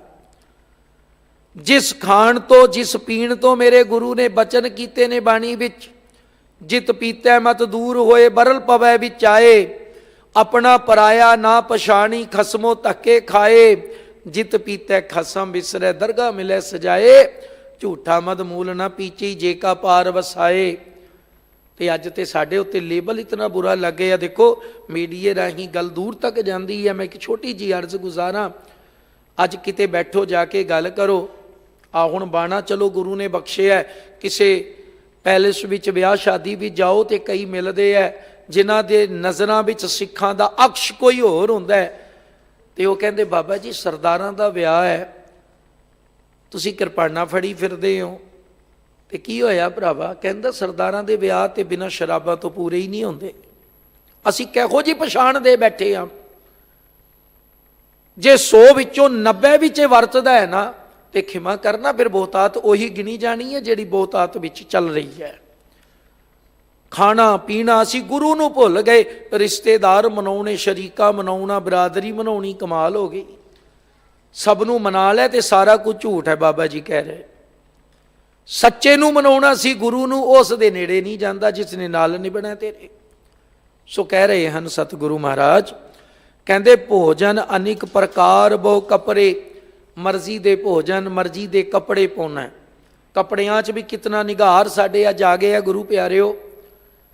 ਘਰੋਂ ਅਸੀਂ ਆਪਣੇ ਬੱਚਿਆਂ ਨੂੰ ਲੈ ਕੇ ਚੱਲਦੇ ਹਾਂ ਵੀ ਕਿੱਥੇ ਜਾਣਾ, ਗੁਰਦੁਆਰਾ ਬੰਗਲਾ ਸਾਹਿਬ, ਇਤਿਹਾਸਕ ਗੁਰਦੁਆਰੇ ਆ, ਕਿਸੇ ਵੀ ਗੁਰੂ ਘਰ ਚੱਲੇ ਆ, ਤੇ ਉੱਥੇ ਆ ਕੇ ਜੇ ਸਾਡੇ ਬੱਚੇ ਤੇ ਬੱਚੀਆਂ ਮੱਥਾ ਵੀ ਨਾ ਟੇਕ ਸਕਣ, ਫਿਰ ਇਹੋ ਜਿਹੀ ਪੁਸ਼ਾਕ ਦਾ ਕੀ ਲਾਭ ਹੈ? ਕੀ ਲਾਭ ਹੈ ਉਸ ਪੁਸ਼ਾਕ ਦਾ ਗੁਰੂ ਪਿਆਰਿਓ, ਜਿਸ ਨੂੰ ਪਾਇਆ ਅਸੀਂ ਗੁਰੂ ਅੱਗੇ ਨਤਮਸਤਕ ਨਹੀਂ ਹੋ ਪਾ ਰਹੇ। ਤੇ ਆਏ ਕਿਉਂ ਆ ਜੀ? ਗੁਰਦੁਆਰੇ ਜਾਣਾ ਹੈ। ਘੱਟੋ ਘੱਟ ਗੁਰੂ ਘਰ ਵਾਸਤੇ ਤੇ ਭਾਵਨਾ ਬਣਾਈਏ ਕਿ ਮੈਂ ਆਪਣੇ ਗੁਰੂ ਕੋਲ 2 ਘੜੀਆਂ ਜਾ ਕੇ ਚੌਕੜਾ ਮਾਰ ਕੇ ਬੈਠਣਾ ਹੈ, ਮੈਂ 2 ਘੜੀਆਂ ਗੁਰੂ ਦੀ ਬਾਣੀ ਸੁਣਨੀ ਹੈ, ਮੈਂ ਬਾਅਦਬ ਸਤਿਗੁਰੂ ਨੂੰ ਨਤਮਸਤਕ ਹੋਣਾ ਹੈ। ਪਰ ਹੁਣ ਪੁਸ਼ਾਕ ਇਹੋ ਜਿਹੀ ਪਾ ਲਈ ਕਿ ਮੱਥਾ ਨਾ ਟੇਕ ਹੋਵੇ, ਪੁਸ਼ਾਕ ਇਹੋ ਜਿਹੀ ਪਾ ਲਈ ਚੌਕੜਾ ਮਾਰ ਕੇ ਬੈਠਣਾ ਹੋਵੇ। ਤੇ ਫਿਰ ਬਾਪੂ ਨਾਨਕ ਨੇ ਬਚਨ ਕਿੰਨੇ ਚਿਰ ਪਹਿਲੋਂ ਕਿਹਾ ਸੀ। ਅਸੀਂ ਸੋਚਦੇ ਨਹੀਂ ਆ ਇਹਨਾਂ ਗੱਲਾਂ ਨੂੰ, ਕਿਤੇ ਵਿਚਾਰ ਕੇ ਵੇਖਿਓ। ਬਾਬੇ ਦੇ ਵਕਤ ਤੇ ਕੋਈ ਅੱਜ ਵਾਲੀ ਪੁਸ਼ਾਕ ਨਹੀਂ ਸੀ। ਉਦੋਂ ਤੇ ਤਨ ਕੱਜਣ ਜੋਗੇ ਕਿਸੇ ਕੱਪੜੇ ਹੋ ਜਾਣ ਕਿਸੇ ਕੋਲ, ਤੇ ਮੇਰੇ ਮਾਲਕ ਜੀ ਕਹਿੰਦੇ ਉਹ ਵੀ ਬੜਾ ਧਨਾੜ ਮਨੁੱਖ ਗਿਣਿਆ ਜਾਂਦਾ ਹੈ। ਲੋਕਾਂ ਕੋਲ ਅੱਧੇ ਪੱਚਦੇ ਕੱਪੜੇ ਹੋਣੇ, ਪਰ ਮੇਰੇ ਮਾਲਕ ਨੇ ਉਦੋਂ ਵੀ ਕਹਿ ਦਿੱਤਾ, ਜਿਤ ਪੀਤਾ ਮਤ ਦੂਰ ਹੋਏ ਦੀ ਜਿਹੜੀ ਗੱਲ ਆਪਾਂ ਕਰ ਰਹੇ ਹਾਂ ਖਾਣ ਦੀ, ਉੱਥੇ ਪਾਣ ਦੀ ਗੱਲ ਬਾਬੇ ਨਾਨਕ ਨੂੰ ਪੁੱਛੋ। ਬਾਬਾ ਹੋਰ ਪੈਨਣ ਖੁਸ਼ੀ ਖੁਆਰ, ਕਹਿੰਦੇ ਹੋਰ ਤੇਰੀ ਖੁਸ਼ੀ ਹੈ ਪਾ ਲੈ, ਲੇਕਿਨ ਜਿਤ ਪੈਦਾ ਤਨ ਪੀੜੀ ਹੈ ਮਨ ਮੈਂ ਚੱਲੇ ਵਿਕਾਰ। ਉਹ ਪੁਸ਼ਾਕ ਨਾ ਪਾਈ ਜਿਸ ਨੂੰ ਪਾਇਆ ਤੇਰਾ ਆਪਣਾ ਤਨ ਵੀ ਦੁਖੀ ਹੋਵੇ ਤੇ ਨਾਲ ਬੈਠੇ ਹੋਏ ਦੇ ਮਨ ਵਿੱਚ ਵਿਕਾਰ ਚੱਲਦੇ ਹੋਣ। ਉਹ ਗੁਰੂ ਦੇ ਗਿਆਨ ਨੂੰ ਭੁੱਲ ਜੇ ਤੇ ਉਹ ਤੇਰੀ ਉਸ ਪੁਸ਼ਾਕ ਨੂੰ ਦੇਖਦਾ ਰਵੇ। ਕਿੰਨੇ ਚਿਰ ਪਹਿਲੋਂ ਮੇਰੇ ਬਾਪੂ ਨੇ ਬਚਨ ਕੀਤੇ। ਅੱਧੇ ਪੱਚਦੇ ਸੀਤੇ ਕੱਪੜੇ ਲੋਕ ਪਾਉਂਦੇ ਸਨ, ਅੱਜ ਕੱਲ੍ਹ ਵਰਗੇ ਨਹੀਂ ਸਨ। ਅੱਜ ਤੇ ਕੱਪੜਿਆਂ ਦੇ ਨਾਂ ਤੇ ਨੰਗੇਜ ਹੀ ਤੁਰਿਆ ਫਿਰਦਾ। ਖਿਮਾ ਕਰਿਓ, ਸਾਡੇ ਘਰਾਂ ਦਾ ਹਾਲ ਕੀ ਹੈ? ਅਮੀਰੀ ਨਾਲ ਕੱਪੜੇ ਵਧੀਆ ਹੋਣੇ ਚਾਹੀਦੇ ਕਿ ਅਮੀਰੀ ਨਾਲ ਕੱਪੜੇ ਪਾਟੇ ਹੋਣੇ ਚਾਹੀਦੇ? ਮੈਨੂੰ ਤੇ ਇਹ ਨਹੀਂ ਗੱਲ ਸਮਝ ਆਈ। ਜਿਸ ਕੱਪੜੇ ਨੂੰ ਗਰੀਬ ਆਪਣੇ ਬੱਚੇ ਨੂੰ ਨਹੀਂ ਪਵਾਉਂਦਾ ਵੀ ਇਹ ਕੱਪੜੇ ਦੇ ਗੋਡੇ ਬਾਹਰ ਨਿਕਲ ਕੇ ਪਾਟੇ ਆ ਰਹਿਣ ਦਿਓ, ਅਮੀਰ ਹਜ਼ਾਰਾਂ 'ਚ ਖਰੀਦ ਕੇ ਪਾਉਂਦਾ ਹੈ, ਫੈਸ਼ਨ। ਸੋ ਇਹ ਬਾਬੇ ਨਾਨਕ ਦੇ ਬੋਲ ਨੇ। ਮੈਂ ਨਹੀਂ ਕਹਿ ਰਿਹਾ ਕਿ ਜਿਤ ਪੈਦਾ ਹੈ ਤਨ ਪੀੜੀ ਹੈ ਮਨ ਮੈਂ ਚੱਲੇ ਵਿਕਾਰ। ਇੱਥੇ ਬਚਨ ਆਇਆ ਭੋਜਨ ਅਨੇਕ ਪ੍ਰਕਾਰ ਬਹੁ ਕਪੜੇ, ਤੂੰ ਜੋ ਮਰਜ਼ੀ ਕਰ ਲੈ ਬੰਦੇ ਸਰ ਪਰ ਗਵਨ ਕਰੇਂਗੇ ਬਪੁਰੇ। ਧੰਨ ਗੁਰੂ ਅਰਜਨ ਸਾਹਿਬ ਪਾਤਸ਼ਾਹ ਕਹਿੰਦੇ ਨੇ ਸਰ ਪਰ ਜ਼ਰੂਰ ਗਵਨ ਤੁਰ ਜਾਣਾ, ਬਪੁਰੇ ਕਹਿੰਦੇ ਵਿਚਾਰਾ। ਇਹੋ ਜਿਹਾ ਮਨੁੱਖ ਜਿਹੜਾ ਵਾਹਿਗੁਰੂ ਨੂੰ ਭੁਲਾ ਕੇ ਜ਼ਿੰਦਗੀ ਜਿਉਂਦਾ, ਇਹੋ ਜਿਹਾ ਮਨੁੱਖ ਜਿਹੜਾ ਵਿਸ਼ੇ ਵਿਕਾਰ ਤੇ ਪੁਸ਼ਾਕਾਂ ਤੇ ਖੁਰਾਕਾਂ ਵਿੱਚ ਹੀ ਉਲਝਿਆ ਰਹਿੰਦਾ ਹੈ, ਕਹਿੰਦੇ ਅੰਤ ਨੂੰ ਉਸਨੇ ਕੰਗਲੀਆਂ ਵਾਂਗੂ ਗਰੀਬ ਵਾਂਗੂ ਇੱਥੋਂ ਤੁਰ ਜਾਣਾ ਹੈ। ਸ਼ਾਇਰ ਦੀ ਗੱਲ ਹੈ, ਉਹ ਲਿਖਦਾ ਹੈ यूं तो हमने बहुत कमाया क्या हीरे क्या मोती, यूं तो हमने बहुत कमाया क्या हीरे क्या मोती, मरती बार साथ कुछ भी नहीं जाता क्योंकि कफन में जेब नहीं होती। कदे पाया किसी ने कफन विच बोझा भी इसने बड़ी जिंदगी भर दी लोकां दी शरीकां दी परिवारां दी अपनी कमाई नूं लुट लुट के इकट्ठा कीता भी वंडनी ना पवे देना ना पवे। ਉਹ ਠੱਗੀਆਂ ਠੋਰੀਆਂ ਕਰਨ ਵਾਲਿਆ ਅੰਤ ਨੂੰ ਤੈਨੂੰ ਵੀ ਚੱਲੇ ਜੁਆਰੀ ਦੋਏ ਹੱਥ ਝਾੜ। ਇਹ ਗਿਆਨ ਦੇ ਰਹੇ ਆ ਬਾਬਾ ਜੀ। कि माण ना कर कपड़ियां दा, माण ना कर चंगियां खुराकां दा, माण ना कर पुत्र कलत्र दा, क्योंकि माँ दे गर्भ विच आया दुनिया ने खुशी मनाई, तेरा उत्थे मुकाम पक्का नहीं रहा। चंगे चंगे पकवान बनाने लई जतन कीते, ठगियां कीतियां, वो भी तेरे नाल नहीं हो निभने बंदे, तैनू इत्थों जाना ही पैना है। फिर कहते ने इंद्रपुरी मैं सर भर मरना, मौत ते इंद्र दी पुरी जो आखी जाती है, जिसनों कहते भी इंद्रपुरी वखरी है, शिवपुरी वखरी है, ब्रह्मपुरी वखरी है। ते मालिक जी कहते जिसनों जे दुनिया मनदी है, कहते मौत ते उत्थे भी है। जे उत्थे कोई आकार ने, जे उत्थे कोई शरीर ने, जे उत्थे कोई रूप तुरे फिरदे है, अंत उन्होंने बिनसना है। धन बाबा जी, धन गुरु गोबिंद सिंह साहब बापू जी के बचन पढ़ो किते अगे, क्योंकि तिन्ना का जिक्र है। ब्रह्मपुरी नेचल नहीं रहना, कहते थिर ते ब्रह्मपुरी भी नहीं, ते शिवपुरी का होएगा काला। मौत ते शिवपुरी का भी अंत है, काल है। ते गुरु कलगीधर बापू ने जिक्र किया है, कहते एक शिव भये अकाल उस्तत विच, एक शिव भये, एक शिव, एक भये, कृष्ण के अवतार भी अनेक हैं। गुरु कलगीधर पातशाह महाराज दे अपने बोल ने अकाल उस्तत विच। साहिब कहते जो है ये बिनसेगा भाई, जो दिस रहा है ये नाश होएगा ही होएगा। इस करके ब्रह्मपुरी नेचल नहीं रहना, शिवपुरी का होएगा काला, त्रैगुण माया बिनस बिताला। इस त्रैगुणी माया, रजो तमो सतो गुणी माया, इस दे विच पूरा जगत उलझिया पिया। ते इस विच उलझन कारण की हो गया जी, बेताला हो गया। बेताला ते बेताला उसनूं कहंदे आ जदों रागी कीर्तन करदे होण। हुण रागी जिहड़ा कीर्तनी है, जिहड़ा गा रहा है, वो तो गा रहा होवे तीन ताल विच, जिस दियां 16 मात्रा ने, ते तबले वाला बजाण लग पवे उत्थे दादरा 6 मात्रा दा ताल, कित्थे मिलत हो सकदी, कदे नहीं होएगी। वो गा रहा होवे रूपक विच ते वो बजाण लग पवे कहरवा ताल, कित्थे जोड़ बनदा है जी। जेड़े ये पड़तालां बणियां ने ना, इसे करके है। पड़ताल का मतलब परताऊ ताल हुंदा है, ताल दा पलटा, वो भी शब्द ने बाणी विच, वो भी ताल दी बंदिश मेरे मालिक ने लिखी है। सो बेताला कीर्तनियां भी लोग नहीं बर्दाश्त करनगे। ते मेरे मालिक जी कहंदे है, जे तू दुनिया विच खचत होके जिंदगी गवा गया, ते बाबे ने तैनू अपनी हजूरी विच बैठ नहीं देना। उसने कहना तू ते बेताला है। ते बेताला हुंदा बेरसा, और बेरसी चीज़ असी खाण नूं तैयार नहीं, बच्चा नहीं खांदा जिस दे विच रस ना होवे। शुगर कोटेड जी टैबलेट्स ने, ये क्यों ने शुगर कोटेड? उन्हां विच कुड़त्तण वाली दवाई है, तो वह खाएगा कोई नहीं, इस करके उन्होंने मिठे नाल उपरों लेप झाड़ दिता जाता है। साहिब ने दुनिया नूं भी यही कहा है। साहिब ने बाणी विच जिक्र किया, बाबा फरीद साहब जिक्र करते हैं, फरीदा यह विस गंदला धड़िया खंड लिवाड़, ये जगत जिहड़ा ना है बड़ा जहरीला है, पर इस नूं मिठास रूप कोट किया होया है, उपरों शुगर कोटेड बनाया पे है जहर है। एक राहेंदे रह गए, करांदी गए उजाड़, कुछ खा के मर रहे हैं, कुछ जान लगे एहसास करते भी हो असी तो समझे ही नहीं, असल विच ते सब नाशवान ही सी, असीं ते मिठा समझते रहे। इस करके हजूर कहते हैं कि अंत क्या है, त्रैगुण माया बिनस बिताला, गिर तर धरण गगन अर तारे। की गिर कहते पहाड़ नूं, तर कहते ने दरख्त, तरु पेड़ वास्ते शब्द है, धरण कहते धरती, गगन आकाश अते तारे, रब सस पवन पावक नीर आरे। रब सूरज, सस चंद्रमा, पवन हवा, पावक अग, नीर आरे, नीर कहते पानी। भाव की पहाड़, की धरती, की आकाश, की तारे, की सूरज, की चंद्रमा, की हवा ते की पानी ते की ਅਗ ਦਿਨਸ ਰੈਣ ਵਰਤ ਅਰ ਭੇਦਾ। ਬਾਬਾ ਜੀ ਕਹਿੰਦੇ ਦਿਨ ਵੀ ਰਾਤ ਵੀ ਬ੍ਰਤ ਆਦਿਕ ਅਤੇ ਜਿਹੜੇ ਇਹਨਾਂ ਦੇ ਹੋਰ ਧਾਰਮਿਕ ਭੇਦ ਨੇ, ਕਰਮ ਨੇ ਜਿਹੜੇ ਲੋਕ ਕਰਦੇ ਐ, ਸਾਸਤ ਸਿਮਰਤ ਬਿਨ ਸਹਿੰਗੇ ਬੇਦਾ। ਕਹਿੰਦੇ ਅੰਤ ਨੂੰ ਸ਼ਾਸਤਰ ਸਿਮਰਤੀਆਂ ਵੇਦ ਪੁਰਾਣ ਸਭ ਨੇ ਖਤਮ ਵੀ ਹੋਣਾ ਹੈ, ਕਿਉਂਕਿ ਰੱਬ ਨੇ ਬਣਾਇਆ ਇਹ ਸਭ ਇਸ ਲੋਕ ਵਿੱਚ ਆਏ ਨੇ। ਇਹ ਦੇਖੋ ਸਰੀਰ ਦੀ ਉਦਾਹਰਣ ਦੇ ਆ, ਬਾਣੀ ਵਿੱਚ ਆਪਾਂ ਪੜ੍ਹਦੇ ਆ, ਇਹ ਸੰਬੋਧਨ ਕਿਸ ਨੂੰ ਪਤਾ ਕਰ ਰਹੇ ਆ? ਇਹ ਜੀਵ ਆਤਮਾ ਨੂੰ ਸੰਬੋਧਨ ਹੈ ਮੇਰੇ ਮਾਲਕ ਦਾ।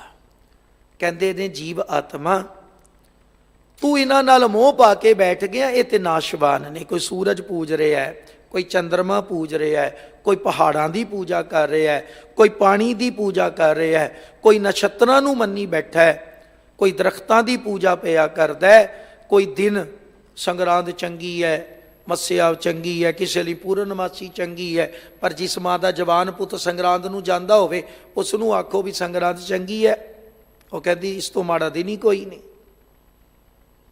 ਅਸਲ ਵਿੱਚ ਗੱਲ ਕੀ, ਅਸੀਂ ਇਹਨਾਂ ਨਾਲ ਜੁੜ ਗਏ ਹਾਂ, ਅਸੀਂ ਇਹਨਾਂ ਨੂੰ ਸੱਚ ਨੂੰ ਛੱਡ ਕੇ ਇਹਨਾਂ ਨੂੰ ਮੰਨਣ ਲੱਗ ਪਏ ਹਾਂ। ਸੋ ਗੱਲ ਕੀਤੀ, ਕਹਿੰਦੇ ਕੀ ਦਿਨ ਕੀ ਰਾਤ ਕੀ ਵਰਤ ਕੀ ਦੂਜੀਆਂ ਚੀਜ਼ਾਂ, ਅਸਲ ਵਿੱਚ ਇਹ ਨਾਸ਼ਵਾਨ ਨੇ। ਜੀਵ ਆਤਮਾ ਨੂੰ ਇਹ ਸੰਬੋਧਨ ਗੁਰੂ ਪਾਤਸ਼ਾਹ ਕਰ ਰਹੇ ਹੈ। ਗੱਲ ਕੀਤੀ ਮੇਰੇ ਮਾਲਕ ਨੇ ਕਿ ਜੋ ਤਨ ਉਪਜਿਆ ਸੰਗ ਹੀ ਸੋ ਭੀ ਸੰਗ ਨਾ ਹੋਇਆ। ਇਹ ਆਤਮਾ ਜਿਹੜਾ ਸਰੀਰ ਲੈ ਕੇ ਤੂੰ ਦੁਨੀਆ ਵਿੱਚ ਪ੍ਰਗਟ ਹੋਇਆ, ਕਿਉਂਕਿ ਆਤਮਾ ਸਰੀਰ ਤੋਂ ਬਿਨਾਂ ਕਿਤੇ ਨਜ਼ਰ ਆ ਜੇ ਨਾ ਤੇ ਸਿਆਣਿਆਂ ਨੂੰ ਲੱਭਣ ਲੱਗ ਪੈਂਦੇ ਆ। ਦੋ ਪੱਖ ਨੇ, ਆਤਮਾ ਤੋਂ ਬਿਨਾਂ ਸਰੀਰ ਬੇਅਰਥ ਹੈ, ਭਾਵੇਂ ਬਾਪੂ ਦਾ ਹੋਵੇ, ਮਾਤਾ ਦਾ ਹੋਵੇ, ਬੱਚੇ ਦਾ ਹੋਵੇ। ਆਦ ਘਰੀ ਕੋਊ ਨਾ ਰੱਖੈ ਘਰ ਤੇ ਦੇਤ ਨਿਕਾਰ। ਸਰੀਰ ਕੋਈ ਨਹੀਂ ਸਾਂਭ ਸਕਦਾ। ਕਿਉਂ? ਕਿਉਂਕਿ ਉਸ ਦਾ ਮੂਲ ਕੀ ਹੈ? ਆਤਮਾ। ਆਤਮਾ ਉਡਾਰੀ ਲਾ ਗਈ। ਪਰ ਜੇ ਸਰੀਰ ਤੋਂ ਬਿਨਾਂ ਆਤਮਾ ਹੋਵੇ, ਕਿਤਨਾ ਡਰ ਹੁੰਦਾ ਹੈ। ਅਸੀਂ ਕਰਦੇ ਹਾਂ ਅਰਦਾਸਾਂ, ਸਾਨੂੰ ਪਤਾ ਹੈ ਤਾਬਿਆ ਬੈਠੇ ਹੋਈਏ, ਰੁਮਾਲਾ ਸਾਹਿਬ ਵੀ ਹੋਏਗਾ, ਵੱਡਾ ਜਿਹਾ ਸਿਹਰਾ ਵੀ ਹੋਏਗਾ, ਅਰਦਾਸ ਵੀ ਹੋਏਗੀ, ਨਾਲ ਆ ਕੇ ਕਹਿਣਗੇ ਬਾਬਾ ਜੀ ਅਰਦਾਸ ਕਰਿਓ, ਰਾਤੀ ਸਰਦਾਰ ਜੀ ਸੁਪਨੇ 'ਚ ਆਏ ਸੀ। ਆਤਮਾ ਤੇ ਬਹੁਤ ਦੂਰ ਦੀ ਗੱਲ ਹੈ। ਜਿਹੜੇ ਸਰਦਾਰ ਸਾਹਿਬ ਨੂੰ ਜੀਂਦੇ ਜੀ 10 ਮਿੰਟ ਲੇਟ ਹੋਣ ਤੇ ਚਿੰਤਾ ਸੀ, ਫੋਨ ਹੁੰਦਾ ਹੈ, ਆਏ ਨਹੀਂ, ਕਿੱਥੇ ਹੋ? ਅਗਲਾ ਰਾਤ ਨੂੰ ਤੈਨੂੰ ਦਰਸ਼ਨ ਦੇਣ ਆਇਆ ਤੇ ਤੂੰ ਅਰਦਾਸ ਕਰਾਉਣ ਆ ਗਿਆ ਵੀ ਚਿੰਬੜੀ ਨਾ ਜੇ ਕਿਤੇ। ਕਿਉਂਕਿ ਆਤਮਾ ਤੋਂ ਡਰ ਬੜਾ ਲੱਗਦਾ ਸਾਨੂੰ। ਆ ਬੜੇ ਲੋਕਾਂ ਦੀਆਂ ਦੁਕਾਨਾਂ ਆਤਮਾ ਕੱਢਣ ਕਢਾਉਣ ਤੇ ਹੀ ਚੱਲੀ ਜਾਂਦੀਆਂ। ਤੇ ਮੇਰੇ ਮਾਲਕ ਨੇ ਗੱਲ ਕੀਤੀ ਕਿ ਜੀਵ ਆਤਮਾ ਕੀ ਅਸਲ ਅਸੀਂ ਆ। ਸਰੀਰ ਆਇਆ ਦੁਨੀਆ ਵਿੱਚ ਸਾਡੇ ਨਾਲ, ਤੇ ਮਾਲਕ ਕਹਿੰਦੇ ਤੇਰੇ ਨਾਲ ਤੇ ਸਰੀਰ ਨੇ ਵੀ ਨਹੀਂ ਜਾਣਾ। ਜੋ ਤਨ ਉਪਜਿਆ ਸੰਗ ਹੀ ਸੋ ਭੀ ਸੰਗ ਨਾ ਹੋਇਆ। ਤੇ ਹੋਰ ਥੋੜੀ ਜੀ ਤਵੱਜੋ ਦੇਣਾ, ਕਮਾਲ ਹੈ ਮੇਰੇ ਮਾਲਕ ਦੀ, ਕਮਾਲ ਕੀਤੀ ਦਾਤੇ ਨੇ। ਜਦੋਂ ਬੱਚੇ ਦਾ ਜਨਮ ਹੁੰਦਾ ਹੈ, ਜਿਤਨਾ ਕੁ ਭਾਰ ਉਸ ਵੇਲੇ ਹੁੰਦਾ ਹੈ ਨਾ ਸਰੀਰ ਦਾ, ਜਦੋਂ ਅਸੀਂ ਅੰਗੀਠਾ ਸਮੇਟ ਕੇ ਤੁਰਦੇ ਹਾਂ, ਕਿਤੇ ਉਸੋਂ ਤੋਲ ਕੇ ਦੇਖ ਲਿਓ, ਨਾ ਕੀ ਭਾਰ ਲੈ ਕੇ ਉਦੋਂ ਬੈਠ ਜਾਂਦਾ ਹੈ ਪੁੱਤਰ। ਜਿਤਨਾ ਭਾਰ ਬੱਚੇ ਦਾ ਲੈ ਕੇ ਬਾਪੂ ਬੈਠਿਆ ਸੀ ਜੰਮਦੇ ਦਾ, ਉਤਨਾ ਕੀ ਪੁੱਤਰ ਨੇ ਹੱਥ ਵਿੱਚ ਚੁੱਕਿਆ ਹੋਇਆ ਉਨਾ ਕੀ ਰਹਿ ਜਾਂਦਾ ਹੈ। ਕਹਿੰਦੇ ਨਾਲ ਤੇ ਇਸ ਨੇ ਵੀ ਨਹੀਂ ਜਾਣਾ, ਭਾਵੇਂ ਵੱਡਾ ਜਿੰਨਾ ਮਰਜ਼ੀ ਹੋ ਗਿਆ ਹੋਵੇ, ਜਿੰਨੀ ਮਰਜ਼ੀ ਤੇਰੇ ਵਿੱਚ ਤਾਕਤ ਹੋਵੇ, ਜਿਤਨਾ ਮਰਜ਼ੀ ਤੇਰੇ ਵਿੱਚ ਗੁਣ ਗਿਆਨ ਹੋਵੇ, ਹੁਨਰ ਹੋਵੇ, ਪਰ ਆਤਮਾ ਦੀ ਪਕੜ ਹੈ। ਆਤਮਾ ਰੱਬ ਨੂੰ ਜਪਦੀ ਹੋਵੇਗੀ ਤੇ ਪ੍ਰਵਾਨ ਹੈ, ਵਰਨਾ ਇਹ ਸਭ ਬਿਰਥਾ ਬੇਅਰਥ ਹੈ। ਸਾਹਿਬ ਕਹਿੰਦੇ ਨੇ ਤੀਰਥ ਦੇਵ ਦੇਹਰਾ ਪੋਥੀ, ਮਾਲਾ ਤਿਲਕ ਸੋਚ ਪਾਕ ਹੋਤੀ। ਭਾਵੇਂ ਕੋਈ ਤੀਰਥਾਂ ਤੇ ਨਹਾ ਰਿਹਾ ਹੈ, ਪਰ ਤੀਰਥ ਵੀ ਬਿਨਸਨਹਾਰ ਨੇ। ਇਹ ਵੱਡੇ ਵੱਡੇ ਦਰਿਆਵਾਂ ਦੇ ਘਾਟ ਕਿਲੋਮੀਟਰਾਂ ਦੇ ਹਿਸਾਬ ਨਾਲ ਅੱਗੇ ਚਲੇ ਗਏ। ਅੱਜ ਜਿਸ ਬਾਪੂ ਦੇ ਘਰ ਆਪਾਂ ਬੈਠੇ ਹਾਂ ਨਾ, ਧੰਨ ਗੁਰੂ ਹਰਕ੍ਰਿਸ਼ਨ ਸਾਹਿਬ ਪਿਤਾ ਜੀ, ਇਹਨਾਂ ਦਾ ਇੱਕ ਗੁਰੂ ਅਸਥਾਨ ਦਿੱਲੀ ਵਿੱਚ ਹੋਰ ਹੈ। ਉਹ ਗੱਲ ਵੱਖਰੀ ਹੈ। ਸਾਡੀ ਸੋਚ ਇਤਨੀ ਕੁ ਬਦਲ ਗਈ ਕਿ ਬੰਗਲਾ ਸਾਹਿਬ ਜਾਇਆ ਸਾਡੀ ਜ਼ਿੰਦਗੀ ਸਫਲ ਨਹੀਂ, ਤੇ ਬਾਲਾ ਸਾਹਿਬ ਜਾਇਆ ਡਰ ਬੜਾ ਲੱਗਦਾ, ਕਿਉਂਕਿ ਬਿਰਤੀ ਇਦਾਂ ਦੀ ਬਣ ਕੇ ਵੀ ਉੱਥੇ ਤੇ ਬਾਪੂ ਜੀ ਦਾ ਅੰਤਮ ਸੰਸਕਾਰ ਹੋਇਆ। ਇਹੀ ਹਾਲ ਹੈ ਸਾਡਾ। ਸੀਸਗੰਜ ਸਾਹਿਬ ਜਾਣਾ, ਰਕਾਬਗੰਜ ਵੀ ਤੇ ਗੁਰੂ ਤੇਗ ਬਹਾਦਰ ਬਾਪੂ ਦਾ ਹੀ ਸਥਾਨ ਹੈ। ਬਹੁਤ ਸਾਰੇ ਲੋਕ ਦਿੱਲੀ ਵਿੱਚ ਇਹੋ ਜਿਹੇ ਵੀ ਲੱਭਦੇ ਆ ਜਿਨ੍ਹਾਂ ਨੂੰ ਬਾਲਾ ਸਾਹਿਬ ਦਾ ਪਤਾ ਹੀ ਨਹੀਂ ਵੀ ਹੈ ਕਿੱਥੇ। ਬੰਗਲਾ ਸਾਹਿਬ ਰੋਜ਼ ਜਾਣਾ ਹੈ ਤੇ ਗੁਰੂ ਹਰਕ੍ਰਿਸ਼ਨ ਸਾਹਿਬ ਦਾ ਹੀ ਅਸਥਾਨ ਹੈ ਨਾ। ਇਹ ਅਸਥਾਨ ਤੇ ਗੁਰੂ ਹਰਕ੍ਰਿਸ਼ਨ ਸਾਹਿਬ ਪਿਤਾ ਮਹਾਰਾਜ ਜੀ ਦਾ ਹੀ ਹੈ, ਪਰ ਕਾਰਨ ਹੈ ਸਾਡੀ ਸੋਚ ਕੁਝ ਐਸੀ ਹੈ। ਤੇ ਜਿਹੜੀ ਬੇਨਤੀ ਕਰਨ ਲੱਗਾ, ਇਹ ਉਹ ਅਸਥਾਨ ਹੈ, ਇਤਿਹਾਸ ਪੜ੍ਹੋਗੇ ਇੱਥੋਂ ਤੱਕ ਕਦੇ ਜਮਨਾ ਵਗਿਆ ਕਰਦੀ ਸੀ, ਕਦੇ ਇਹ ਜਮਨਾ ਦਾ ਬਿਲਕੁਲ ਕੰਢਾ ਸੀ, ਕਿਨਾਰਾ ਸੀ ਬਿਲਕੁਲ। ਦਮਦਮਾ ਸਾਹਿਬ ਵੀ ਜਮਨਾ ਦੇ ਕਿਨਾਰੇ ਸੀ ਤੇ ਬਾਲਾ ਸਾਹਿਬ ਦਾ ਸਥਾਨ ਵੀ ਬਿਲਕੁਲ ਜਮਨਾ ਕਿਨਾਰੇ ਸੀ। ਅੱਜ ਜਮਨਾ ਕਿਲੋਮੀਟਰਾਂ ਦੇ ਹਿਸਾਬ ਨਾਲ ਪਿੱਛੇ ਚਲੀ ਗਈ। ਜੇ ਬੰਦਾ ਕਹੇ ਵੀ ਅਸੀਂ ਤਾਂ ਇੱਥੇ ਹੀ, ਇਹ ਥਿਰ ਹੈ, ਇਹ ਅਸਥਾਨ ਤੀਰਥ ਹੈ, ਤੇ ਸੱਚ ਜਾਣਿਓ ਮੇਰੇ ਮਾਲਕ ਨੇ ਗੱਲ ਕੀਤੀ, ਤੀਰਥ ਦੇਵ ਦੇਹੁਰਾ ਪੋਥੀ। ਇਹ ਤੀਰਥ ਅਸਥਾਨ, ਇਹ ਦੇਵ ਦੇਹੁਰੇ, ਇਹ ਪੋਥੀਆਂ, ਇਹ ਵੀ ਨਾਸ਼ਵਾਨ ਨੇ, ਬਿਨਸਦੇ ਹੈ, ਅਸਥਾਨ ਵੀ ਤਬਦੀਲ ਹੋਈ ਜਾਂਦੇ ਹੈ। ਕਈ ਸਥਾਨਾਂ ਦਾ ਬਵਾਲ ਚੱਲਿਆ ਪਿਛਲੇ ਦਿਨੀ। ਹੁਣ ਨਿਸ਼ਕਰਸ਼ ਆ ਰਿਹਾ ਵੀ ਜਿੱਥੇ ਹੁਣ ਅਸਥਾਨ ਬਣਿਆ ਉਹ ਅਸਥਾਨ ਅਸਲ ਨਹੀਂ ਹੈ, ਉਹ ਦੂਸਰੀ ਜਗ੍ਹਾ ਹੈ। ਖੈਰ ਗੁਰੂ ਕਿਰਪਾ ਕਰੇ ਸਾਨੂੰ ਸੁਮਤ ਆ ਸਕੇ। ਸਿੱਖਾ ਤੈਨੂੰ ਤੀਰਥ ਗੁਰੂ ਨੇ ਆਪ ਤਿਆਰ ਕਰਨ ਯੋਗ ਬਣਾਇਆ ਹੈ।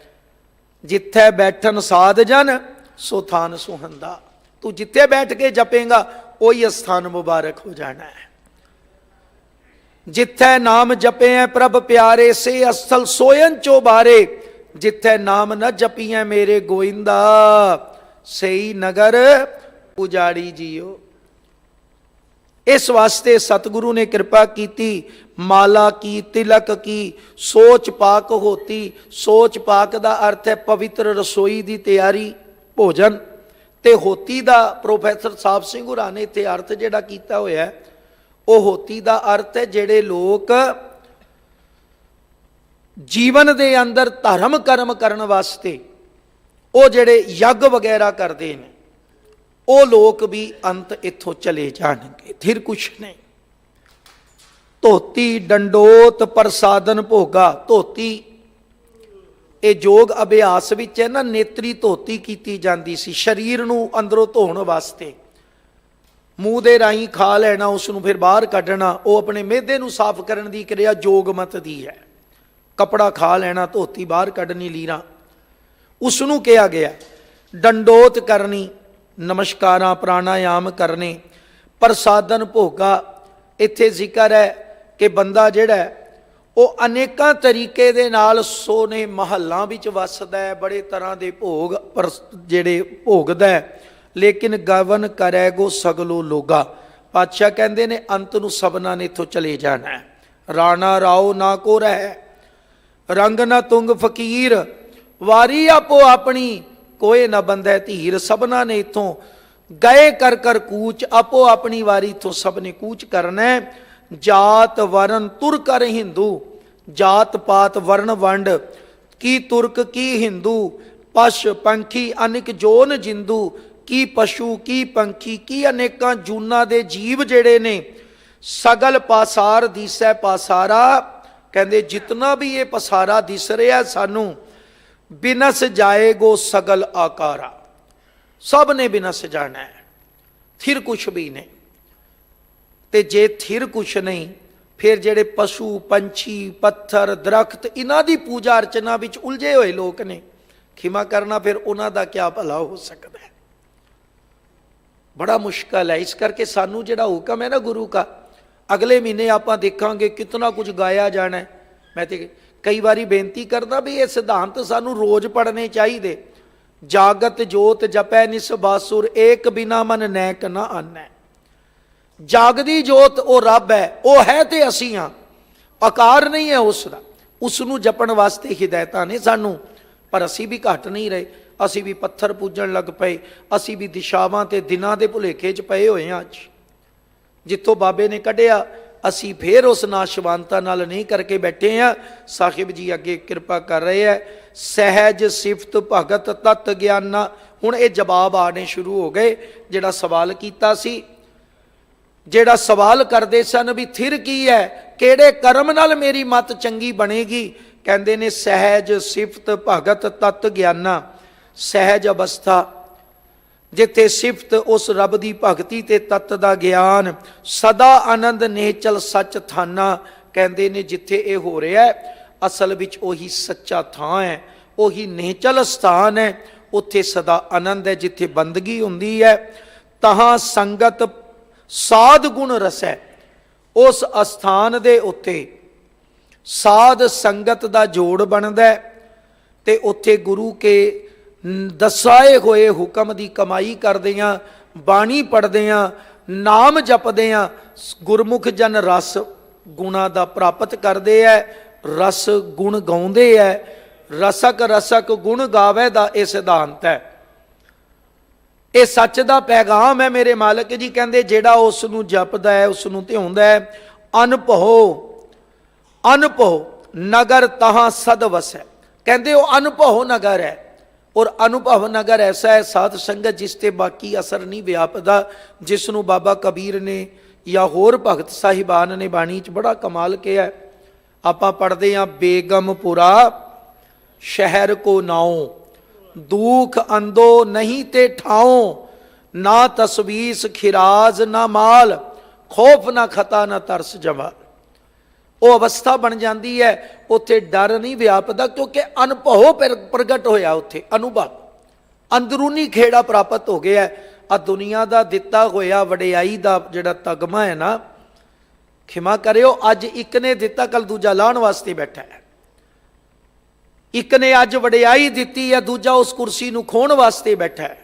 ਸਮਾਂ ਪਾ ਕੇ ਤਬਦੀਲ ਹੋ ਜਾਣਾ, ਲੇਕਿਨ ਸੱਚ ਇਹ ਹੈ ਜਿਸ ਨੂੰ ਅੰਦਰੋਂ ਖੇੜਾ ਮਿਲਿਆ ਬਾਣੀ ਪੜ੍ਹ ਕੇ ਨਾਮ ਜਪ ਕੇ, ਉਸ ਨੂੰ ਕੋਈ ਖੋ ਨਹੀਂ ਸਕਦਾ। ਲੋਕਾਂ ਨੇ ਤੱਤੀ ਤਵੀ ਤੇ ਬਿਠਾ ਕੇ ਹਟਾਇਆ, ਲੋਕਾਂ ਨੇ ਆਰੇ ਨਾਲ ਚੀਰ ਕੇ ਹਟਾਉਣ ਦਾ ਯਤਨ ਕੀਤਾ, ਲੋਕਾਂ ਨੇ ਰੂਹ ਵਿੱਚ ਸਾੜ ਕੇ ਮਿਟਾਉਣ ਦੀ ਕੋਸ਼ਿਸ਼ ਕੀਤੀ, ਲੋਕਾਂ ਨੇ ਬੰਦ ਕੱਟਣ ਦੀ ਕੋਸ਼ਿਸ਼ ਕੀਤੀ ਵੀ ਇਹਨਾਂ ਦਾ ਆਨੰਦ ਮਿਟੇ, ਪਰ ਉਹ ਨਹੀਂ ਮਿਟਿਆ। ਦੁਨੀਆ ਮਿਟ ਗਈ, ਕੱਟਣ ਵੱਢਣ ਵਾਲੇ ਮਿਟ ਗਏ, ਸਾੜਨ ਵਾਲਿਆਂ ਦਾ ਪਤਾ ਨਹੀਂ। ਪਰ ਅੱਜ ਵੀ ਜਾ ਕੇ ਚਾਨਣੀ ਚੌਂਕ ਆਪਾਂ ਫੁਆਰੇ ਵਾਲੇ ਸਥਾਨ ਨੂੰ ਨਤਮਸਤਕ ਹੁੰਨੇ ਆ, ਕਿਉਂਕਿ ਉੱਥੇ ਜਿਨ੍ਹਾਂ ਨੇ ਅਨੁਭਵ ਆਨੰਦ ਪ੍ਰਾਪਤ ਕੀਤਾ ਉਹ ਅਟਲ ਪਦਵੀ ਨੂੰ ਪ੍ਰਾਪਤ ਕਰ ਗਏ। ਇਸ ਕਰਕੇ ਜ਼ਿਕਰ ਕਰਦੇ ਨੇ ਮੇਰੇ ਮਾਲਕ ਜੀ। ਸਾਹਿਬ ਕਹਿੰਦੇ ਆ, ਫਿਰ ਤਹਿ ਭੋ ਭਰਮਾ ਸੋਗ ਨਾ ਚਿੰਤਾ, ਉਸ ਅਵਸਥਾ ਵਿੱਚ ਨਾ ਕੋਈ ਡਰ ਹੈ, ਨਾ ਕੋਈ ਸੋਗ ਹੈ, ਨਾ ਕੋਈ ਭਰਮ ਹੈ, ਨਾ ਕੋਈ ਚਿੰਤਾ ਵਿਆਪਦੀ ਹੈ। ਆਵਣ ਜਾਵਣ ਮਿਰਤ ਨਾ ਹੋਤਾ, ਉਹਨਾਂ ਬੰਦਗੀ ਦੀ ਅਵਸਥਾ ਪਾ ਕੇ ਸਿਮਰਨ ਕਰਕੇ ਨਿਰਭੈ ਨੂੰ ਜਪ ਕੇ ਜਿਨ੍ਹਾਂ ਨੂੰ ਮਾਣ ਮਿਲਦਾ ਹੈ, ਹਜ਼ੂਰ ਕਹਿੰਦੇ ਉਹ ਜੰਮਦੇ ਮਰਦੇ ਨਹੀਂ। ਭਾਵ ਆਵਾਗਮਨ ਜਨਮ ਮਰਨ ਮਿਟ ਜਾਂਦਾ ਹੈ ਤੇ ਆਤਮਕ ਮੌਤ ਨਹੀਂ ਹੁੰਦੀ ਜੀ। ਤਹਿ ਸਦਾ ਆਨੰਦ ਅਨਹਤ ਆਖਾਰੇ, ਉੱਥੇ ਸਦਾ ਆਨੰਦ ਰਹਿੰਦਾ ਹੈ ਤੇ ਸਦਾ ਆਨੰਦ ਦੇ ਅਖਾੜੇ ਲੱਗੇ ਰਹਿੰਦੇ ਆ। ਹੁਣ ਜਿੱਥੇ ਆਏ ਹੋ ਇਹ ਸਥਾਨ ਕੀ ਸਾਧ ਸੰਗਤ ਹੈ, ਇੱਥੇ ਸੱਚ ਦੇ ਅਖਾੜੇ ਹੀ ਨੇ। ਜਦੋਂ ਵੀ ਆਓਗੇ ਆਪ ਮੁਹਾਰੇ ਅੰਦਰੋਂ ਨਿਕਲੇਗਾ, ਸ਼੍ਰੀ ਹਰਿਕ੍ਰਿਸ਼ਨ ਧਿਆਈ ਹੈ ਜਿਸ ਡਿਠੇ ਸਭ ਦੁੱਖ ਜਾਏ। ਆਪ ਮੁਹਾਰੇ ਅੰਦਰੋਂ ਨਿਕਲੇਗਾ ਕਿ ਮੈਂ 2 ਘੜੀਆਂ ਵਾਹਿਗੁਰੂ ਦਾ ਨਾਮ ਜਪ ਲਵਾਂ, ਜੇ ਗੁਰੂ ਘਰ ਆਇਆ ਮੈਂ ਕੋਈ ਸਿਮਰਨ ਕਰ ਲਵਾਂ, ਕੋਈ ਸ਼ਬਦ ਸੁਣ ਲਵਾਂ। ਇਹ ਅਖਾੜਾ ਹੈ, ਸੱਚ ਦਾ ਅਖਾੜਾ। ਜਿਹੜਾ ਇਸ ਵਿੱਚ ਆ ਗਿਆ ਉਹ ਇਸ ਦੀ ਰੰਗਤ ਨੂੰ ਮਾਣ ਲੈਂਦਾ ਹੈ। ਤੇ ਬਾਬਾ ਜੀ ਫਿਰ ਅੱਗੇ ਕਿਰਪਾ ਕਰ ਰਹੇ ਹੈ, ਕਹਿੰਦੇ ਭਗਤ ਵਸੇ ਕੀਰਤਨ ਆਧਾਰੇ। ਇੱਥੇ ਉਹ ਭਗਤ, ਉਹ ਗੁਰਮੁਖਾਂ ਦਾ ਵਾਸ ਹੁੰਦਾ ਹੈ ਜਿਨ੍ਹਾਂ ਨੇ ਹਮੇਸ਼ਾ ਆਪਣੇ ਜੀਵਨ ਦਾ ਆਧਾਰ ਕੀਰਤੀ ਨੂੰ ਬਣਾਇਆ। ਕੀਰਤਨ ਦਾ ਮਤਲਬ ਹੈ ਕੀਰਤੀ, ਉਸਤਤ।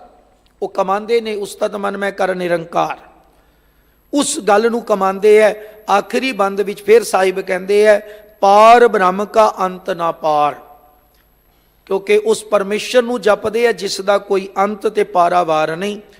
ਕੌਣ ਕਰੇ ਤਾਕਾ ਵਿਚਾਰ, ਉਸ ਮਾਲਕ ਦੇ ਅੰਤ ਦੀ ਵਿਚਾਰ ਕੌਣ ਕਰ ਸਕਦਾ ਹੈ।